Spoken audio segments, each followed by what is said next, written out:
नमस्कार, मैं हूं सचिन श्रीवास्तव और आप मेरे साथ देखेंगे आजमगढ़ और पूर्वांचल से जुड़ी खास खबरें। अगर हमारी खबरें अच्छी लगें तो हमारे फेसबुक पेज एबीसी चैनल को फॉलो करें और यूट्यूब चैनल को सब्सक्राइब करें।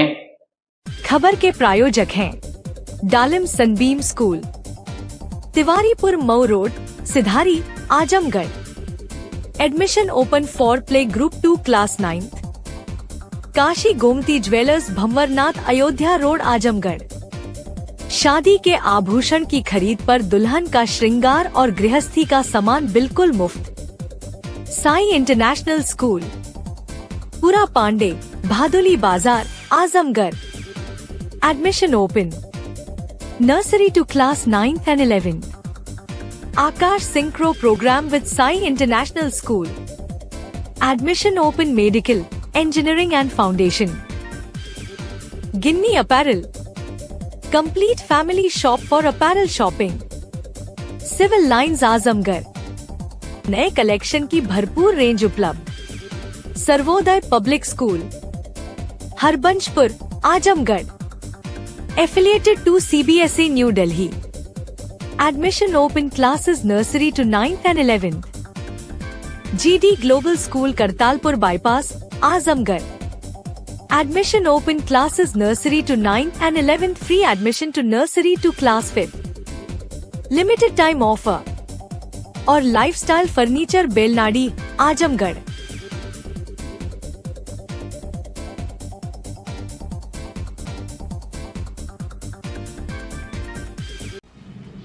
बड़ी खबर आजमगढ़ से, जहां आजमगढ़ से शहर से सटे देवखरी स्थित मैरिज हॉल में निजी कार्यक्रम में पहुंचे समाजवादी पार्टी के राष्ट्रीय महासचिव शिवपाल यादव ने भाजपा पर जमकर निशाना साधा। उन्होंने कहा कि वर्तमान में लोग भ्रष्टाचार और महंगाई से परेशान हो चुके हैं। सरकार की विदेश नीति भी फेल हो गई है। आम जनता को पहले नोटबंदी कर लाइन में लगा दिया गया और अब एसआईआर करने के नाम पर लाइन में लगा दिया गया है। बार बार लाइन लगवाई जा रही है, जिससे जनता अजीज आ चुकी है। उन्होंने कहा कि अपराध का ग्राफ बढ़ गया है, सरकार का क्राइम पर कंट्रोल नहीं है। उन्होंने कहा कि भाजपा नेता सपा को लेकर तमाम झूठे अफवाह फैलाते हैं। समाजवादी पार्टी के पीडीए के संगठन से भारतीय जनता पार्टी घबराई हुई है, वहीं जनता ने बदलाव का मन बना लिया है। क्या कुछ कहना है शिवपाल यादव, राष्ट्रीय महासचिव का, सुनिए। जनता पार्टी जो हमारा संगठन है, पीटीए का संगठन है, समाजवादी पार्टी का संगठन, उसकी वजह से घबराई हुई है। और अगली बात, जनता ने पूरी तरह से भारतीय जनता पार्टी को हटाने का मन बना लिया पूरे प्रदेश में। योगी आदित्यनाथ जी जो जेवर एयरपोर्ट के उद्घाटन के दौरान उन्होंने कहा था कि जब अखिलेश यादव मुख्यमंत्री थे तो कभी नोएडा नहीं आए। उनके ज्योतिष ने मना किया था कि नोएडा मत जाना। नहीं, ऐसा नहीं। आप जानते हो कि भारतीय जनता पार्टी वाले झूठ बोलते हैं, सही तो बोलते नहीं, कभी सच नहीं बोलते। मंत्री जी, ये केवल झूठ और अफवाहें फैलाने वाले लोग हैं। 2027 तो ये पूरी तरह से जनता समझ चुकी है, ये झूठे हैं, भ्रष्ट हैं, बेईमान हैं। लगातार समाजवादी पार्टी जो है ऐसा तो सरकार कंप्लीट करा ही रही है। इसमें किस तरह से देख रहे हैं कि एसआईआर में समाजवादी पार्टी का नुकसान है कि फायदा है? देखिए, वैसे तो भारतीय जनता पार्टी ने पूरी कोशिश की है। उसके बाद एक बार एसआईआर हुई, फिर दूसरी बार हुई, फिर तीसरी बार हुई, अभी भी हो ही रही है। अभी भी हो ही रही है। वैसे बार बार बार बार जनता को लाइन में लगाना ये अच्छा नहीं होता है। जनता को पूरी तरह, पहले तो इन्होंने नोटबंदी में लगाया लाइन में, फिर उसके बाद ये लगातार कई बार लाइन में लगा चुके हैं। अभी देखिए एसआईआर में लाइन में लगा दिया, कहाँ कितनी दूर, तब भी जनता ने। अच्छा, समाजवादी पार्टी के आजमगढ़ गढ़ कहे जाते हैं, बेईमानी को चलने नहीं दिया। अब बहुत ज्यादा सचेत हो गई जनता, बहुत समझ गई है। आजमगढ़ गढ़ कहा जाता है, लेकिन आजमगढ़ में देखने में लग रहा है कि इस दफा कुछ ज्यादा उम्मीदवार हैं समाजवादी पार्टी के टिकट के लिए, तो उस पर क्या कहना चाहेंगे? देखिए, उम्मीदवार होना कोई गलत बात नहीं होती। जो कार्यकर्ता काम करता है और फिर जब राष्ट्रीय स्तर की निर्णय लेते हैं, हमारा सेंट्रल पार्लियामेंट निर्णय लेता है, तो फिर एक ही प्रत्याशी होता है और फिर सब लोग जिताते हैं, सब लोग मेहनत करते हैं। बहुत लोग लाइन में लगे हुए हैं टिकट के लिए, इंतजार कर रहे हैं, चाह रहे हैं कि हमको भी मौका मिले। लेकिन आप इसकी चिंता मत करें, मंत्री जी, भाजपा सरकार की शासन है, भाजपा सरकार की विदेश नीति को लेकर क्या कहना? जो प्रत्याशी घोषित हो जाएगा बस उसी को फिर सब लोग जिताने मंत्री जी, जो विदेश नीति ऐसा लग रहा है कि समाजवादी पार्टी भी कह रहे कि फेल हो चुकी है, किसको लेकर क्या कहना?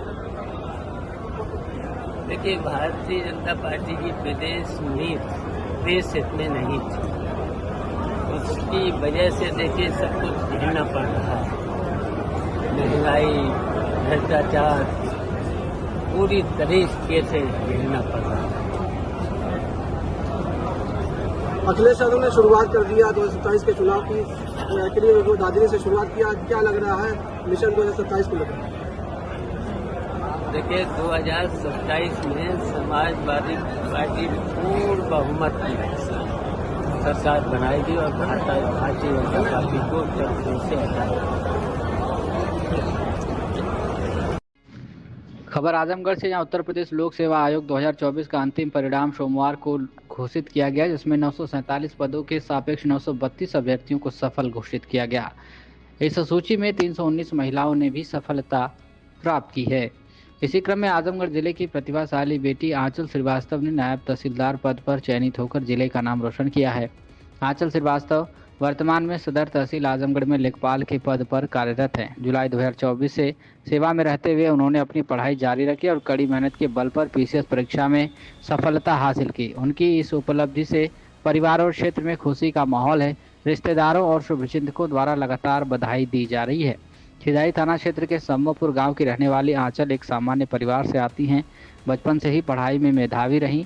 आंचल ने अपनी प्रारंभिक शिक्षा आजमगढ़ के ही स्कूलों से पूरी की है। उनके पिता सुभाष चंद्र लाल एक कोचिंग संस्थान चलाते हैं, जबकि मां वंदना श्रीवास्तव गृहिणी हैं। स्नातकोत्तर शिक्षा वर्ष 2022 में पूरी करने के बाद आंचल ने कुछ समय तक निजी स्कूल में अध्यापन कार्य किया। इसके बाद 2024 में उनका चयन लेखपाल पद पर हुआ। नौकरी के साथ साथ उन्होंने अपनी पढ़ाई जारी रखी और पहली ही कोशिश में प्री, मेंस और इंटरव्यू तीनों चरणों को सफलतापूर्वक पार करते हुए पीसीएस परीक्षा में सफलता प्राप्त की। आंचल ने अपनी सफलता का श्रेय अपने माता पिता को दिया, जिन्होंने उन्हें पढ़ाई के लिए पूरा सहयोग और स्वतंत्रता दी। साथ ही उन्होंने अपनी तैयारी के दौरान मथुरा के एडीएम डॉक्टर पंकज वर्मा से मिले मार्गदर्शन को भी महत्वपूर्ण बताया। पहले क्या कुछ कहना है आंचल श्रीवास्तव का, आप सुनिए। खुशी बहुत ज्यादा है और बस श्रेय तो मम्मी पापा को जाता है कि उन्होंने हमेशा सपोर्ट किया है, मेंटली और इमोशनली हर तरीके से वो साथ रहे हैं। एक स्पेशल क्रेडिट मैं पंकज वर्मा सर को दूंगी, एडीएम मथुरा। उनका इनिशिएटिव है सिविल सर्विसेज मार्गदर्शिका, जिसके थ्रू वो रिमोट एरियाज में बच्चों को गाइड करते हैं कि तैयारी करनी कैसी है। तो उनका एक बहुत बड़ा योगदान रहा है तैयारी में मिलकर। अच्छा, सबसे बड़ी बात है आप लेखपाल पर तैनात रही हैं और किस तरीके की चुनौतियां, इस चुनौतियों में जो है तैयारी करके और फिर इस तरीके का रिजल्ट आना, क्या कहेंगे? किस जॉब में आने के बाद चैलेंजेस तो होते हैं, टाइम मैनेजमेंट एक बड़ा इशू होता है। स्पेशली जो मेरी जॉब है लेखपाल, उसमें फील्ड वर्क है और टाइम बहुत अनऑर्गेनाइज होता है, कभी भी कहीं भी जाना होता है, तो एक टाइम मैनेजमेंट का इशू होता है। बट मैं समहाउ मैनेज करती थी कि दिन में सारे ऑफिस के काम खत्म हो जाए और फिर शाम का टाइम मैं पढ़ाई के लिए रिजर्व रखती थी, तो हो जाता था उस हिसाब से। अच्छा, इस यूपी रिजल्ट में जहां लड़कियों की सहभागिता अच्छी आई है और बड़ी चुनौती रहती है, क्या कहेंगे लोगों को जो लड़कियां तैयारी कर रही हैं, उनको लेकर क्या कहना है? लड़कियों को बस इतना ही कहना है कि अब बस अपने ऊपर विश्वास रखना है और जहां भी है, जिस भी परिस्थिति में है, बस तैयारी करनी है। ऑनलाइन रिसोर्सेज बहुत ज्यादा हैं, आप बहुत कुछ फ्री में आपको मिल जाता है यूट्यूब जैसे प्लेटफॉर्म्स पे। तो बस अपने ऊपर विश्वास करके तैयारी करनी है और अगर आप ठान लेंगे तो हर चीज मुमकिन है। बस इतना ही कहूंगी मैं। आंचल के पिता सुभाष चंद्र लाल ने बेटी की सफलता पर गर्व जताते हुए कहा कि यह पूरे परिवार के लिए गर्व का क्षण है। वहीं उनकी मां वंदना श्रीवास्तव ने इसे बेटी की मेहनत और समर्पण का परिणाम बताया। आंचल की सफलता से क्षेत्र के युवाओं को भी प्रेरणा मिली है कि मेहनत और लगन से किसी भी लक्ष्य को हासिल किया जा सकता है। क्या कुछ कहना है सुभाष चंद्र लाल, आंचल के पिता, और वंदना श्रीवास्तव, आंचल की मां का, सुनिए। सुभाष जी, आपकी बिटिया जो है पीसीएस में जो है सफलता हासिल की है, क्या कहेंगे, कितनी खुशी है आपको? और वैसे तो ये बेटी के ऊपर बहुत ज़्यादा गर्व है हम लोगों को। और इनके पहली बार में इनका जो निकला है TCS, तो हम लोग बहुत उत्साहित हैं और बहुत ही अपने लिए गौरवान्वित महसूस कर रहे हैं कि मतलब बच्ची ने अथक परिश्रम करके जो है इस मुकाम को हासिल किया है और हम इसके बहुत उज्जवल भविष्य की कामना करते हैं। अच्छा, कैसी पढ़ाई लिखाई शुरू में रही है, किस तरीके की शिक्षा रही है? इनकी शिक्षा स्टार्ट से ही बहुत सही थी। हर क्लास में मतलब ये पढ़ने में ठीक थे। प्रायः जो है इनका अपने क्लास में फर्स्ट पोजीशन, सेकंड पोजीशन यही है। इन्होंने 7th तक जो है हिंदी मीडियम से पढ़ाई की है। उसके बाद सेंट्रल पब्लिक जाफरपुर में 9वीं 10वीं 12वीं की परीक्षा जो है उत्तीर्ण की इंग्लिश मीडियम से। और उसके बाद इन्होंने अपना ग्रेजुएशन की शिक्षा जो है DVPG कॉलेज से की है और उसमें भी इनका नंबर बहुत अच्छा रहा है, प्रथम श्रेणी से उत्तीर्ण हुए हैं। ग्रेजुएशन में इनका 70.25 था। पोस्ट ग्रेजुएशन मैथ से इन्होंने किया, तो उसमें भी मतलब जो है इनका 71.12 था। और हाई स्कूल की परीक्षा में इनका 9.6 GPA था और इंटर में इन्होंने 88.4% प्राप्त किया। तो अब ये लेखपाल पद की नियुक्ति हुई? इनकी लेखपाल पद की नियुक्ति 2 साल पहले हुई थी। और उसी पीरियड में इन्होंने अपना जो है अपनी ट्रेनिंग पीरियड में पढ़ाई करते हुए, अपना ट्रेनिंग पूरा करते हुए इन्होंने अपनी पढ़ाई जारी रखी, अपनी तैयारी जारी कर रखी। और इन्होंने जो भी PCS की तैयारी की है वह घर से ही की है, मतलब इन्होंने किसी कोचिंग वगैरह का सहारा नहीं लिया। और अपने बल पर मतलब जो है इनका पहली बार प्रीलिम्स निकला है और मुख्य परीक्षा भी इनकी पहली बार है। इंटरव्यू पहला था और पहली बार में ही नायब तहसीलदार के पद को जो है प्राप्त किया। तो ये जैसे रिजल्ट आया, जैसे नौकरी भी किया, इस दौरान परीक्षा भी हासिल की, आपको लगता है कि जो लड़कों के पीछे लड़कियां परीक्षा इस बार जो रिजल्ट भी काफी अच्छा रहा? लड़कियों का रिजल्ट बहुत अच्छा रहा और लड़कियां विशेष करके जो है अपनी पढ़ाई पर जो है अपना पूरा फोकस करती हैं और वो अपना एक एम बना करके चलते हैं कि हमको इस लक्ष्य तक पहुंचना है और उसी के अनुसार वो अपना अथक परिश्रम करती हैं और सफलता को प्राप्त करते हैं। मेरा नाम धन्ना श्रीवास्तव। आपकी बिटिया जो है TCS में जो अच्छा नंबर पाई है और नायब तहसीलदार के पद पे, किस तरह की खुशियां आप लोगों को हैं? बहुत ज्यादा खुशी। I can't believe this। First class में ऐसा हुआ है, अच्छा लग रहा है, बहुत अच्छा लग रहा है। अच्छा, ये बताइए, जैसे प्राय जो महिलाएं तमाम तरह की जिम्मेदारियां रहती हैं, घर का भी रहता है तमाम, ऐसे में आपकी बिटिया जो है नौकरी भी करते हुए और तैयारी की है, कितनी चुनौती रही? चुनौतियां तो रहती ही हैं, नौकरी का रहता है, नौकरी के साथ साथ तैयारी करनी है, तो ये अपना उसमें मैनेज करती थी टाइम। दिन भर अपना काम देखती थी ऑफिस का और फिर शाम के समय का फिक्स रहता था कि शाम को पढ़ने बैठती थी। हम इनसे कोई काम नहीं लेते थे, हम पढ़ने के लिए ही पूरा फ्री छोड़ते थे और ठीक है, उसका रिजल्ट भी अच्छा था।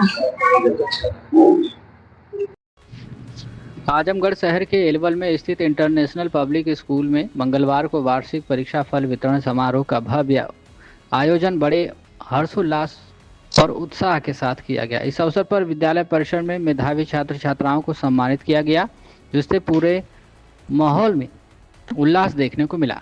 कार्यक्रम का शुभारंभ मुख्य अतिथि अध्यक्ष नगर पालिका परिषद आजमगढ़ सरफराज आलम, विशिष्ट अतिथि सुधीर सिंह पपलू, रिटायर इंजीनियर कैलाश नाथ चतुर्वेदी तथा विद्यालय प्रबंधक सीताराम पांडे द्वारा संयुक्त रूप से मां सरस्वती के चित्र के समक्ष दीप प्रज्वलित कर एवं पुष्प अर्पित कर किया गया। विद्यालय प्रबंधन की ओर से अतिथियों का पारंपरिक तरीके से स्वागत किया गया। इस दौरान मुख्य अतिथि एवं विशिष्ट अतिथियों को साल एवं स्मृति चिन्ह भेंट कर सम्मानित भी किया गया। समारोह का मुख्य आकर्षण वार्षिक परीक्षा परिणाम की घोषणा रही। नर्सरी से लेकर कक्षा 8 तक के जिन विद्यार्थियों ने उत्कृष्ट प्रदर्शन किया, उन्हें अतिथियों द्वारा मेडल एवं प्रमाण पत्र देकर सम्मानित किया गया। मेडल प्राप्त करते ही बच्चों के चेहरे पर खुशी साफ झलक रही थी। इसके अलावा वार्षिकोत्सव में प्रतिभाग करने वाले विद्यार्थियों को भी सम्मानित किया गया। मुख्य अतिथि सरफराज आलम ने अपने संबोधन में कहा कि शिक्षा जीवन के सर्वांगीण विकास का आधार है और विद्यार्थियों को निरंतर मेहनत करते हुए आगे बढ़ना चाहिए। वहीं विशिष्ट अतिथि सुधीर सिंह पपलू ने विद्यार्थियों की सफलता में शिक्षकों एवं अभिभावकों की भूमिका को महत्वपूर्ण बताया। विद्यालय प्रबंधक सीताराम पांडे ने सभी सफल विद्यार्थियों को बधाई देते हुए कहा कि विद्यालय का उद्देश्य केवल शैक्षणिक ज्ञान देना नहीं, बल्कि बच्चों को संस्कारवान एवं अनुशासित नागरिक बनाना भी है। इस अवसर पर डॉक्टर देवेश दुबे, रमाकांत वर्मा, बद्री प्रसाद गुप्त, अशोक अग्रवाल, मनीष रतन अग्रवाल, सुधीर राय, एडवोकेट राजाराम पांडे, राम कुमार यादव, सभासद मनोज यादव, सभासद मोहम्मद अफजल, अशोक कुमार गुप्ता सहित बड़ी संख्या में अभिभावक एवं गणमान्य लोग उपस्थित रहे। क्या कुछ कहना है सरफराज आलम, अध्यक्ष नगर पालिका, और सीताराम पांडे, प्रबंधक का, आप सुनिए। एजुकेशन से पहले कुछ भी नहीं। बिना एजुकेशन के कोई काम, कोई चीज़ इंसान ज़िंदगी में साबित नहीं कर सकता। तो आज इस प्रोग्राम में आके आपके चैनल के ज़रिए से मैं तमाम लोगों को पैगाम दूंगा कि कुछ भी अपना घटा लीजिए, वो मंजूर है, लेकिन बिना तालीम के अपने बच्चों को आप तालीम के लिए बहुत जागरूक रहिए, क्योंकि दुनिया बहुत आगे जा रही है। ऐसे हाल में ये जो बच्चे हमारे देश का मुस्तकबिल है, अगर एजुकेशन में पीछे रह जाएंगे तो आप सोचें कि दुनिया का मुकाबला कैसे करेंगे। हमारा देश फिर पीछे होगा। एजुकेशन के बगैर देश आगे नहीं जा सकता। इसलिए तालीम, मैंने कहा ना कि एक वक्त खाना न मिले ये मंजूर हो सकता है, लेकिन हम अपने बच्चों की तालीम के लिए अगर अग्रसर ना हो, जिम्मेदार ना हो, तो फिर मैं नहीं समझता हूँ कि ये वफा है देश के साथ और खुद अपने लिए। बहुत बहुत धन्यवाद। आज इंटरनेशनल पब्लिक स्कूल एलवल अपने प्रांगण में बच्चों का रिजल्ट वितरित किया और साथ ही साथ जिन बच्चों ने क्लास में प्रथम, द्वितीय, तृतीय स्थान प्राप्त किया, जिस बच्चे की अटेंडेंस हाईएस्ट रही और जो बच्चा व्यवहारतन तमाम एक्टिविटी में बेस्ट स्टूडेंट माना गया, इस तरह से हर कक्षा से 5 बच्चों को सम्मानित किया गया और सत्र 2025-26 का रिजल्ट एवं 90% रहा।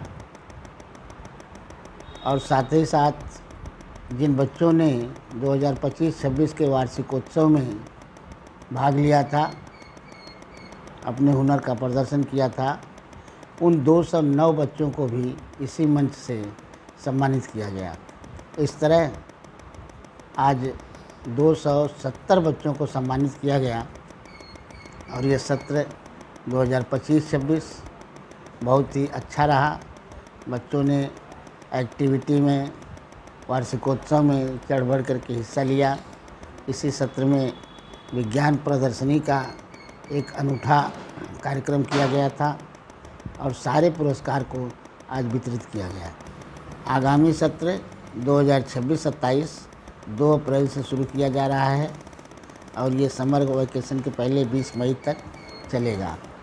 हम अपने अभिभावक बंधुओं से ये कहना चाहेंगे कि अपने बच्चों की स्टेशनरी, पुस्तकें उपलब्ध करा लें ताकि समय से सही ढंग से 2 अप्रैल 2026 से एकेडमिक सेशन शुरू किया जा सके। खबर आजमगढ़ से। या जनपद पुलिस में कार्यरत 4 पुलिसकर्मियों के सेवानिवृत्त होने पर मंगलवार को पुलिस लाइन्स आजमगढ़ में एक गरिमामय विदाई समारोह का आयोजन किया गया। इस दौरान एक सहायक रेडियो अधिकारी, एक उपनिरीक्षक तथा 2 अनुचर फालवर को सम्मानपूर्वक विदाई दी गई। समारोह में अपर पुलिस अधीक्षक नगर मधुबन कुमार सिंह ने सेवानिवृत्त हो रहे कर्मचारियों को मिठाई खिलाकर, पुष्पमाला पहनाकर एवं स्मृति चिन्ह भेंट कर उनके योगदान की सराहना की। उन्होंने सभी के स्वस्थ, सुखद और उज्जवल भविष्य की कामना भी की। इस अवसर पर क्षेत्राधिकारी नगर शुभम तोदी, क्षेत्राधिकारी सदर आस्था जायसवाल सहित अन्य अधिकारी एवं कर्मचारी उपस्थित रहे। सेवानिवृत्त पुलिस कर्मियों में सहायक रेडियो अधिकारी मनोज कुमार गुप्ता, उप निरीक्षक राजेंद्र कुमार रत्ना, फालवर रमेश चंद्र और फालवर दुर्गा प्रसाद उपाध्याय शामिल हैं। समारोह के दौरान उपस्थित अधिकारियों और कर्मचारियों ने सेवानिवृत्त साथियों के कार्यकाल की सराहना करते हुए उन्हें भावभीनी विदाई दी। नियम के तहत दर्ज मामलों की प्रभावी और संवेदनशील जांच सुनिश्चित करने के उद्देश्य से मंगलवार को दीवानी न्यायालय स्थित हॉल ऑफ जस्टिस में एक महत्वपूर्ण बैठक आयोजित की गई। बैठक की अध्यक्षता जिला विधिक सेवा प्राधिकरण के सचिव नीतिका राजन ने की। बैठक में नीतिका राजन ने कहा कि पॉक्सो मामले में पीड़ित और उसके परिजनों की पहचान हर परिस्थिति में गोपनीय रखना अनिवार्य है।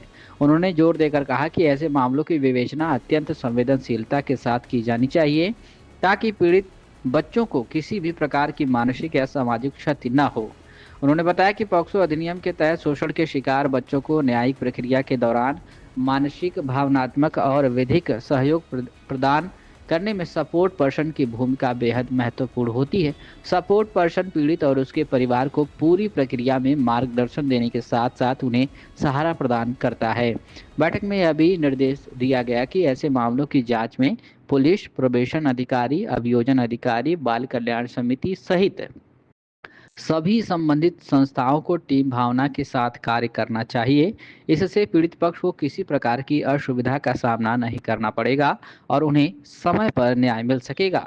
इस अवसर पर जनपद के सभी थानों के चाइल्ड वेलफेयर से जुड़े सब इंस्पेक्टर, बाल कल्याण समिति के सदस्य, अभियोजन अधिकारी, विशेष लोक अभियोजक, लीगल डिफेंस काउंसिलिंग के सदस्य तथा विशेष किशोर पुलिस इकाई के प्रभारी इंस्पेक्टर उपस्थित रहे।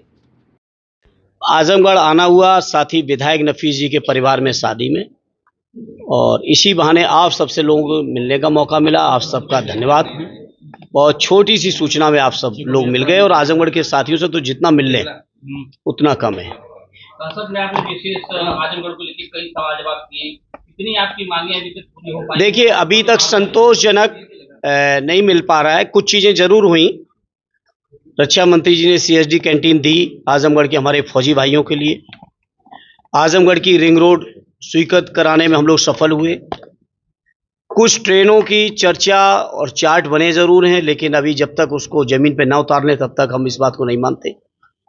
लेकिन इस मौके पर आपके माध्यम से आजमगढ़ के लोगों के बीच मैं इतना जरूर कहूँगा, हर संभव संघर्ष चलता रहेगा।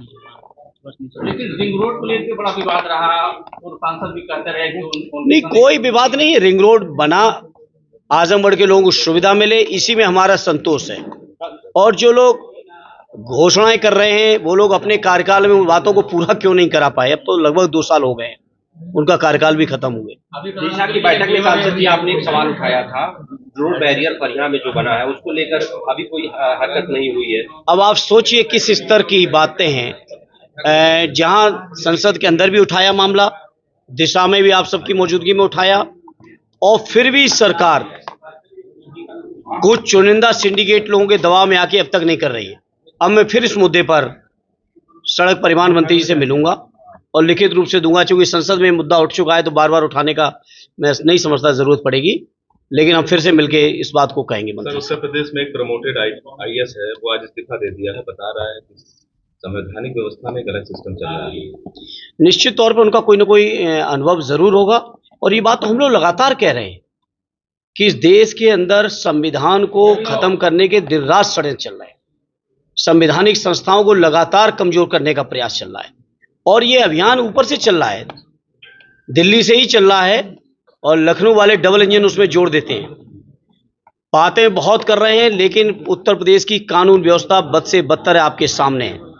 चाहे वो बनारस की घटना हो, गोरखपुर की घटना हो, बदायूं में HPCL के अधिकारियों की दिन दहाड़े हत्या हो, ये सब चीजें आपके सामने हैं। सर, नाम उसका रिंकू सिंह है। नहीं, वो जो भी हो नाम, उन्होंने किस बात में, मैंने उनका बयान ही नहीं सुना तो मैं नहीं कह सकता क्या मुद्दा है उनका। वो तो उन्हीं से पूछेगा। लेकिन हम इतना कह सकते हैं कि देश के अंदर संवैधानिक संस्थाओं को कमजोर किया जा रहा है। अधिकारी टूल बन चुके हैं सत्ता पक्ष के लोगों के लिए। अभी आप पता करिए, जो नोएडा में जेवर एयरपोर्ट का उद्घाटन हुआ, उसमें अधिकारियों को क्या काम दिए गए थे? भीड़ जुटाने का काम पूरे के पूरे अधिकारी कर रहे थे।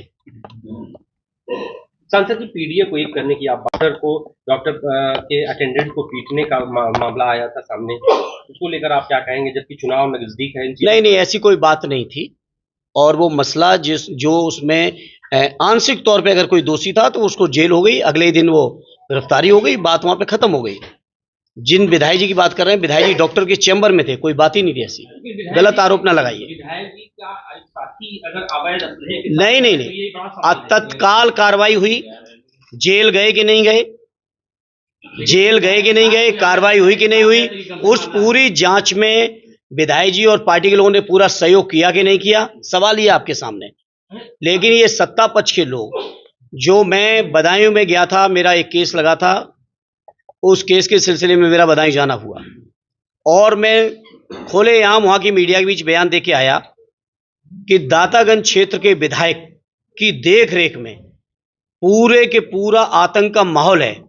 और जिन अधिकारियों की हत्या हुई बदायूं में, उन्होंने जनवरी के महीने में जिलाधिकारी को लिख के दिया था कि मुझे जान का खतरा है, लेकिन वहां के अधिकारी इतने दबाव में थे उस विधायक के कि कोई भी उन कर्मचारियों को, अधिकारियों को सुरक्षा नहीं प्रोवाइड कराई और दिन दहाड़े ऑफिस में मीटिंग लेते हुए हत्या हुई 2 अधिकारियों की। आप सोचिए क्या लॉ एंड ऑर्डर है सर। लगातार रूरल में, चलो वो तो मऊ वालों ने बता दिया, अब क्या त्रोलिया की बात करेंगे। अच्छा सर, जेवर से अखिलेश यादव जी ने एक अपना आगाज किया है 27 दादरी से और जेवर में प्रधानमंत्री जी ने आगाज किया एक एयरपोर्ट का। 6 एयरपोर्ट तो अपने उत्तर प्रदेश के बंद हो गए, आजमगढ़ का भी उसमें है। सब भाजपा के लोग कह रहे हैं कि आजमगढ़ के जो है उसको हम अंतर्राष्ट्रीय बनाना चाहते थे, समाज के सपा के लोग नहीं। और राष्ट्रीय अध्यक्ष ने ये भी कहा कि घास हटा के देखना पड़ेगा कि एयरपोर्ट खुला है बंद है। राष्ट्रीय अध्यक्ष जी इतने अनुभवी हैं, उन्हें सब चीजें उन्होंने देख ली होंगी सैटेलाइट से। और निश्चित तौर पर ये बीजेपी के लोगों की बातें कुछ हैं। अगर पूर्वांचल की बात करें तो कुशीनगर का एयरपोर्ट बंद है, आजमगढ़ का एयरपोर्ट यहाँ से 3 किलोमीटर पे आपके सामने है। इसी तरह से मुरादाबाद से लेके चित्रकूट से लेके और उत्तर प्रदेश के अलग अलग हिस्सों में एयरपोर्टों की दुर्दशा आपके सामने है। और जेवर एयरपोर्ट का उद्घाटन जरूर किया, लेकिन आधा अधूरा बना है। उद्घाटन हो चुका है, लेकिन घोषणा ये हो रही कि 3 महीने 4 महीने बाद जहाज जाएंगे। तो उद्घाटन की जल्दी क्या थी उनको? लग रहा है राष्ट्रीय अध्यक्ष जी की दादरी रैली से इतने घबराए थे कि उसकी वजह से उन्होंने सारी तारीखें अस्त व्यस्त कर दी थी अपनी। राष्ट्रीय अध्यक्ष जी का नहीं, इसको लेके कल संसद में मैंने उठाया था आपके सामने सब बातें। जो प्रधानमंत्री जी ने 2014 के समय कहा था, उस समय जिस समय के उनके भाषण हैं, उस समय डॉलर के मुकाबले रुपए की वैल्यू 55 रुपए थी केवल, और यूपीए कार्यकाल खत्म होते होते 60 रुपए हुई। उस समय प्रधानमंत्री जी कह रहे थे देश की साख गिर रही है, प्रधानमंत्री की साख गिर रही है। और उस समय के तत्कालीन प्रधानमंत्री मनमोहन सिंह जी के लिए तमाम अशोभनीय बातें भी की गई थी। कल जब उसी बात को हमने संसद में कहा तो बहुत अफसोस इस बात का हुआ कि बजाय वित्त मंत्री जी निर्मला जी कुछ आर्थिक सुधारों की चर्चा करती, वो प्रधानमंत्री जी की लोकप्रियता का जवाब दे रही थी, जिसको आप मीडिया के तकरीबन सभी चैनलों ने अपने अपने तरीके से उस बात को उठाया है, जिसको मैंने सदन में कल कहा था। तो बहुत अफसोस है। और मेरे आजमगढ़ के साथियों, ये कटु सच है और देश की अर्थशास्त्र की सच्चाई है। जब डॉलर के मुकाबले पर रुपया 1 रुपया भी गिरता है तो देश की अर्थव्यवस्था का 70,000 करोड़ का नुकसान होता है, क्योंकि हमारे ऊपर जो कर चढ़ा है वो डॉलर में है। हम जितना इंपोर्ट कर रहे हैं वो डॉलर में कर रहे हैं, चाहे वो पेट्रोलियम का हो, चाहे वो गैस का हो, चाहे वो यूरिया का हो, सारा का सारा व्यापार हमारा डॉलर में है। 1 रुपए घटते ही 70,000 करोड़ का लॉस होता है देश को। आप देख रहे हैं किस तरह शेयर बाजार में अस्त व्यस्त हो रखा है। कई पत्रकार साथियों के हमने लेख भी देखे, तो उनके बयान भी सुने, किस तरह की दुर्व्यवस्था कर दी है देश की अर्थशास्त्र की, वो आपके सामने है।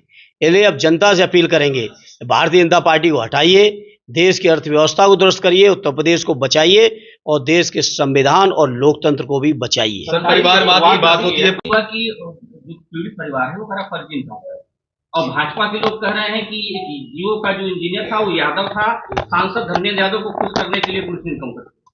नहीं, गलत बात है, मेरे संज्ञान में बातें नहीं। बीजेपी के लोगों के पास कोई काम नहीं है, उनसे कहिए जितने बातें 14 से लेके अब तक की है चुनाव में, उनको जरा पूरा करें और उसका हिसाब किताब दें जनता को। और नहीं देंगे तो जो जनता ने शुरुआत की है 24 के चुनाव में, उस शुरुआत का असली परिणाम 27 में जनता देगी। उत्तर सर, परिवारवाद की बात की जाती है तो ऐसे घर है, जब आजमगढ़ में मन करेगा हम लोग आजमगढ़ के लोग बुला लेंगे। अभी तो हम लोग उन क्षेत्रों में जहां आप लोगों की नजरों में हम लोग कमजोर हैं, वहां से मजबूत होकर निकल के आ रहे हैं। आजमगढ़ वाले तो मजबूत थे, हैं और रहेंगे। ये है डालिम सनबीम स्कूल। डालिम सनबीम स्कूल एक सकारात्मक, आनंदमय और सृजनात्मक वातावरण में शिक्षा की नींव को मजबूत करता है। यहाँ बचपन की शुरुआत पॉजिटिव असेंबली और एंगेजिंग एक्टिविटीज के साथ होती है। यहाँ बच्चे tracing board, phoenix, early reading and writing, crafts and yoga को एक्सप्लोर करते हैं। स्मार्ट क्लासरूम्स के साथ साथ यहाँ सब्जेक्ट्स के अनुसार साइंस लैब, मैथ और कंप्यूटर लैब की भी सुविधाएं हैं। एक बड़ी लाइब्रेरी भी जो बच्चों में क्रिटिकल थिंकिंग को बढ़ाता है। स्पोर्ट्स जैसे कि बास्केटबॉल, वॉलीबॉल और स्केटिंग से बच्चे फिजिकली फिट रहते हैं। इंडोर गेम्स जैसे कि चेस और कैरम के जरिए बच्चे टीम वर्क सीखते हैं। ये वाराणसी के 50 साल से भी ज्यादा पुराने डालिम्स स्कूल की ही एक ब्रांच है। इसकी लोकेशन है तिवारीपुर, सिधारी, आजमगढ़। सर्वोदय पब्लिक स्कूल आजमगढ़ में आपका स्वागत है, जहां हर दिन एक नई शुरुआत होती है। यहाँ आपके बच्चे की अच्छी शिक्षा और बेहतर भविष्य के लिए नई शिक्षा नीति 2020 के अनुरूप पाठ्यक्रम है और इससे जुड़ी सभी सुविधाएं उपलब्ध हैं। यहाँ sports, horse riding, dance classes जैसी यूजफुल एक्टिविटीज तो होती ही हैं, साथ ही लाइब्रेरी, म्यूजिक और आर्ट एंड क्राफ्ट के थ्रू भी बच्चों की क्रिएटिविटी को स्पेशली बढ़ावा दिया जाता है। बच्चों को तकनीकी दुनिया से जोड़े रखने के लिए स्मार्ट क्लासेस, रोबोटिक्स और कंप्यूटर लैब्स उपलब्ध हैं। छोटे बच्चों के लिए अलग से प्ले सेट एरिया है और एक्टिविटी रूम की व्यवस्था है। सर्वोदय स्कूल में बड़ी क्रिकेट एकेडमी के साथ ही हेल्थ और वेलफेयर क्लब भी है, जहां पर बच्चों को सेहतमंद और खुश रखने की पूरी कोशिश की जाती है। 6th क्लास से गर्ल्स के लिए सेपरेट क्लासेस और बिल्कुल सुरक्षित स्कूल बस सर्विसेज, वो भी GPS के साथ सभी रूट्स के लिए अवेलेबल है। Kashi Gomti jewellers, A wing of Kashi Gomti group, निकट भवरनाथ मंदिर, अयोध्या रोड, आजमगढ़। शादी के आभूषण की खरीद पर दुल्हन का श्रृंगार और गृहस्थी का सामान बिल्कुल मुफ्त।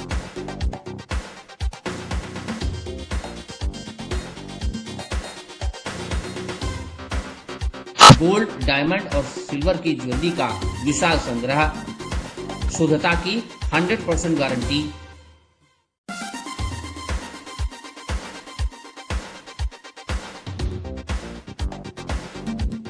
अपने खूबसूरत लम्हों को बनाएं और यादगार। पहुंचें काशी गोमती ज्वेलर्स, निकट भवानाथ मंदिर, Ayodhya road, Azamgarh. Sai international school, जहां हर दिन एक नई शिक्षा की शुरुआत है। Modern education system, smart classrooms, expert teachers और एक ऐसा एनवायरनमेंट जहां हर बच्चा अपने सपने सच करता है। पढ़ाई के साथ साथ स्पोर्ट्स, आर्ट और एक्स्ट्रा एक्टिविटीज। आजमगढ़ का बेस्ट इंग्लिश मीडियम स्कूल, जहां हर बच्चे को मिलता है परफेक्ट एजुकेशन। एडमिशन ओपन आज ही जुड़े साई इंटरनेशनल स्कूल से, जहां हर कल नई उम्मीद के साथ रोशन होता है।